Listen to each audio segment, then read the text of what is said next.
Welcome to another episode of A Sip of Aesthetics, your new favorite podcast. I'm Dr. Abraham. We talk all about beauty, aesthetics, and anti-aging. And today I'm joined with Leslie Mercado. Hello. They say your last name right? Mercado. Mercado, sorry. Yeah, it's Mercado. Close. But it's close. It's close. Yeah. It's fine. You mess up my last name all the time, so it's Yeah, all that's good. true. That's true. Payback. So today we're talking about fillers, dermal fillers. I think it's a very popular topic. Oh, yeah. And so dermal fillers, basically, if you've heard the term Juvederm or Restylane before, or now there's RHA, Teoxane, Bolletero, all of these are dermal fillers, which is a very popular treatment in the aesthetics field. The aesthetics industry has been around forever, for a long time. Yeah. Um, What do you use it for? to What do add you use volume. dermal fillers? Got it. Is well to few things, but if I had to kind of pick one thing, I would say add volume would be the main thing. So fillers are made of hyaluronic acid. It's bonded in a specific way so that it can last a little bit longer. But your body is always making and breaking down hyaluronic acid. As we age, we start part of the aging process. Our skin changes. Part of these changes is our volume distribution changes. So in other words, certain areas of our face will lose volume, Oh, no. right? Other areas where we don't want volume, like the jowls, can get larger. So a lot of times we talk about how, with age and gravity, a lot of the volume that's in our kind of lateral cheeks starts to move down towards our jowls, and we get Got that it. jowling effect, which most people We all don't hate. like. Yeah. Obviously, yeah. So that's where fillers can come in, because fillers, part of what they do is they restore some of that lost volume. And it doesn't necessarily have to be lost volume. Like sometimes people will do like lip fillers because they want more volume on the lips, even if the lips were never like huge and then lost volume. But Got it. sometimes people always had like thinner lips and they just want a little bit more volume there. So lip filler is a common place to do I filler. think that would probably be the most common one, right? So everybody wants to come in and like plump their lips. I think that's definitely like the first one everyone wants. I would say it's the most common one we see for the younger people. So Yeah. for people in their 20s, 30s, a lot of times because they haven't had like necessarily a lot of sagging in their cheeks yet. Yeah. They still have good form, but maybe their lips aren't like what they used to be, or their lips are maybe a little bit on the thinner side. So a lot of times they come in for lips. I feel like in the people who are maybe in their 50s or 60s, I would say cheeks is very common, because a lot of times they start to get more concerned with their cheeks losing volume Yeah. and getting jowly and all that stuff, and they want to help restore that. And so I would say cheeks is a common place. It's interesting because over the years, over the last few decades, there are more fillers available, and we can talk about the difference between the different fillers. But even the areas that are injected most often has kind of evolved. Yeah, I agree. Yeah. So like a while ago, a lot of times people would inject the smile lines or the nasolabial folds, which are kind of like right around your lips.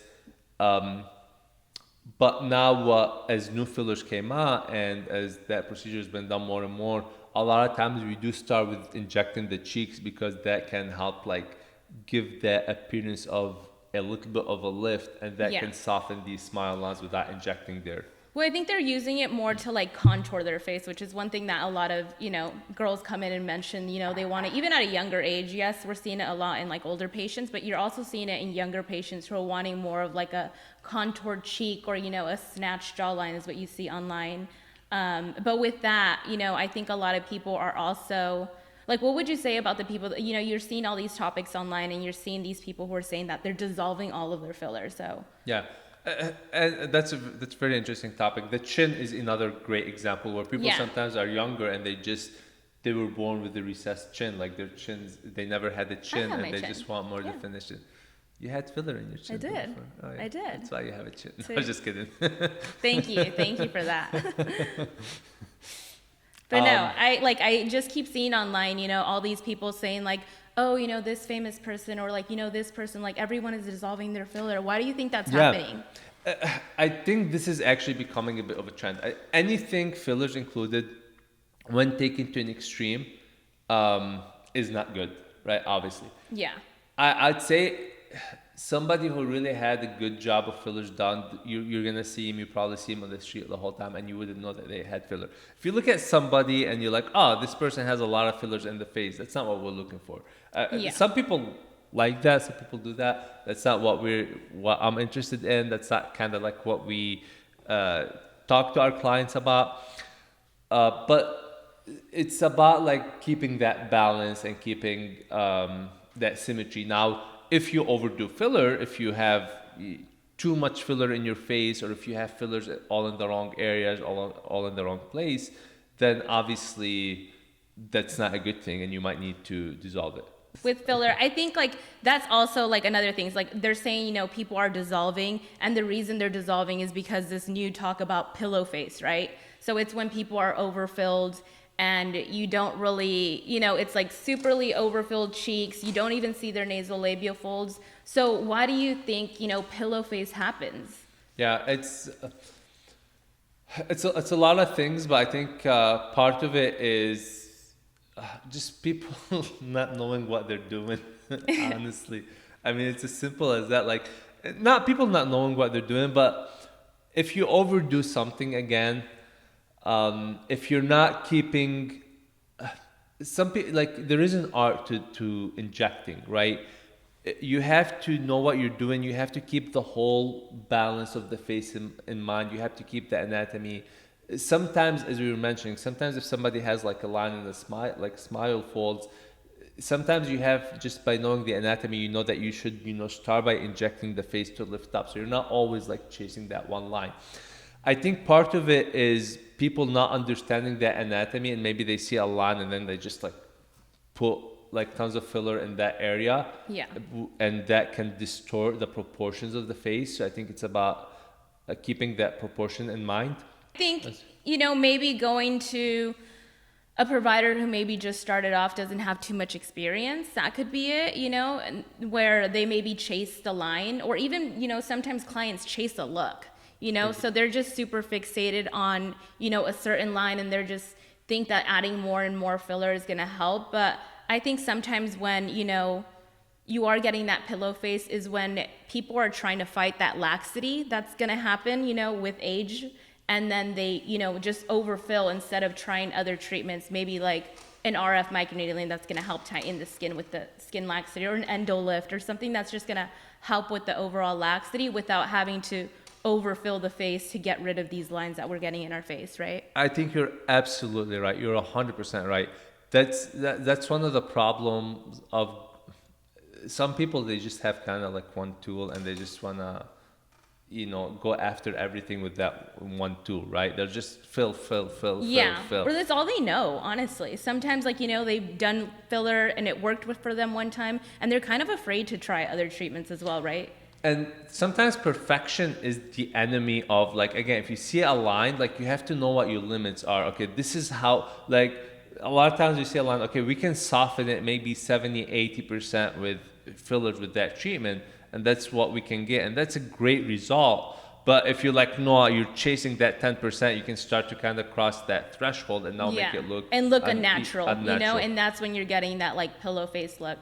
But I also think that with the, everyone, that new trend that everyone's dissolving their filler and getting rid of it, I honestly don't think that people are actually dissolving all of their filler. I think that maybe they are dissolving the bad filler and then just re-injecting and balancing out everything, right? Yeah, I think a lot of it is a trend that's just kind of being blown out of proportion. I mean, making filler, putting filler and dissolving filler has always been, a thing that we've been doing for years. And I honestly wouldn't say that we've even noticed that all of a sudden there's like a lot more people who are dissolving. It's always, I haven't really seen that. I think it's just something that social media has kind of amplified certain aspects. But it's still like, in a way, I'm glad that it's being brought up, because it can be a problem for some people.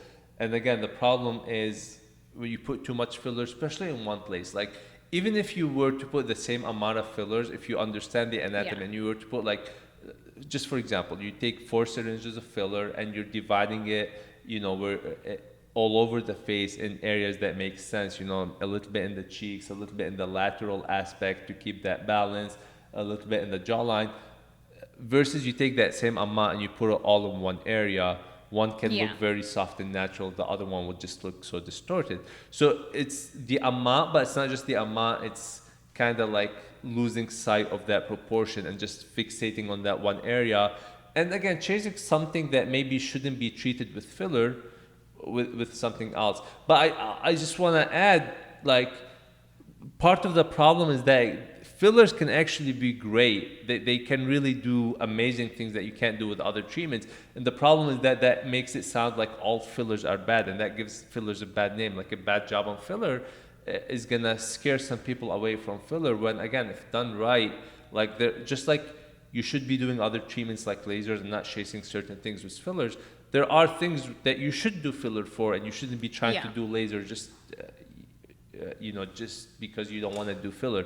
So just again finding the right balance. Yeah, you also mentioned like, 4 syringes versus one. I think a lot of people, come in and think they can use maybe 1 syringe and just use it all over the face. Like, what would you, or, they think 5 syringes and they're like, oh my God, no, that's way too much. I don't want to be overfilled. What would you say to that? Yeah, I think it honestly varies so much from person to person that you can have one person where 1 syringe in one area is too much, and when you can have another person where 5 syringes is not enough because that person just lost so much volume, and the other person. So you really have to look at the person, and you can't have that like preset like, okay, that's how I treat. I do 5 syringes here to everybody who walks in. This is where you're gonna run into problem. Because there might be the one person who needed that and they're going to look great, but then everybody else, it's not going to be the right treatment for them. So you have to see at what that, it's kind of like, as a provider, there should be like certain things, certain questions, certain steps that go in your head. The first thing is, okay, what's the patient's concern? What's the best way to treat it? Is it filler or is it something else? But then even if it's filler, like, is that what's going to keep the face balanced? Should we put filler directly in there, or should we maybe like do the cheeks to lift it up? Yeah. What type of filler is used? Because again, there's different types of filler, and if you're using the wrong product, like there's almost a product that's made for every area. And another problem that we haven't even mentioned, but sometimes some places only carry one product, or so they're using just this product everywhere, and it's not going to look good because it's not made for that area. So how many products do you have, and how many different syringes? And I'd have to count about it. Yeah, because we pretty much carry almost all of them. So yeah, like Juvederm, for instance, Juvederm is just one brand, but within Juvederm, we carry Volux, Voluma, Volor, Volballa, Ultra Plus. And then there's also Skin Vive, which is more for skin. And then there's like Restylane Lift, there's Restylane Al, there's Restylane Kiss, Define, Refine, there's Bolotero, there's RHA2, RHA3, RHA4. I probably counted over 15 already. But I love that because you're able to really customize the treatment for each specific patient that's walking in. I also think that, with filler, when people say a syringe, they don't really know how much is in there, right? So how much is in a syringe? And that's the thing, just what you said is customizing. We carry over 15 syringes or different types, and they all have slightly different properties. So a lot of times, somebody comes in and I'm like, okay, I'm going to use that specific one for a specific reason. Versus if you only carried 1 or 2, I'm going to be very limited, and I'm not going to be able to give the person results. Most of these syringes are going to be 1 ml. There's a couple exceptions, like for instance, RHA4 has 1.2 ml, so a little bit more. But what's 1 ml? 1 ml is 1/5 of a teaspoon. So a teaspoon is usually 5 mLs. So it's not a lot of volume. Now, some of these are hydrophilic, so they expand a little. So it's really not a lot of volume. Yeah, I like the comparison. I think they say it's like the size of a blueberry, right? So 1 syringe has amount of filler to fill up 1 blueberry. So when a patient walks in and they say, I just want to do 1 Voluma, but I want to treat like my cheeks and I want to treat, my chin and this, I tell them, well, one blueberry, we're splitting that in all the areas that you want to treat.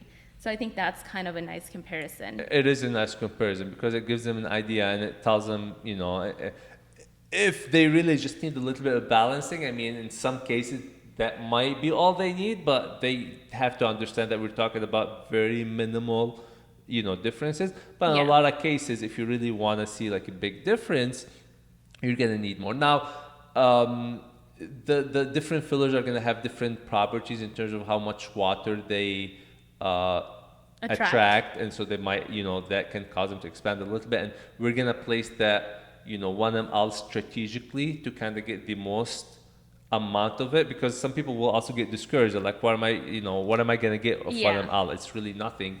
But if it's placed strategically, and again, depending on one area, like if we're doing like the under eye, which is a smaller area, a lot of time 1 ml is plenty to do both sides.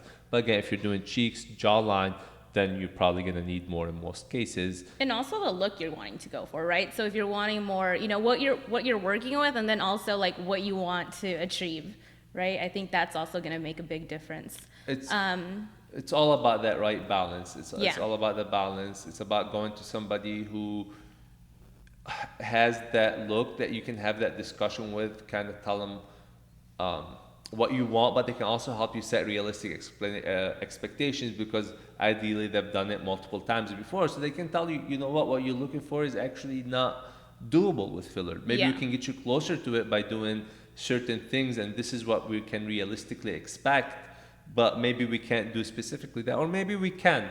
Yeah. But you need to have that conversation with somebody who has that experience, and who can kind of like tell you from the beginning, okay, this is realistically how much you need, and whether it should be done in one treatment versus multiple treatments. There's a few things that kind of go into it. Yeah, but I love dermal fillers, and honestly, we can probably sit here and talk about filler for hours, I'm sure.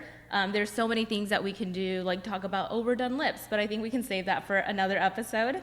But as always, thank you so much, everyone, for joining us.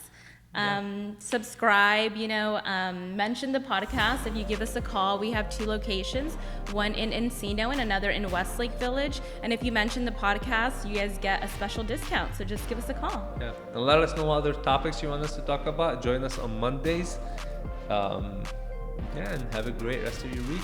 Thanks for having me.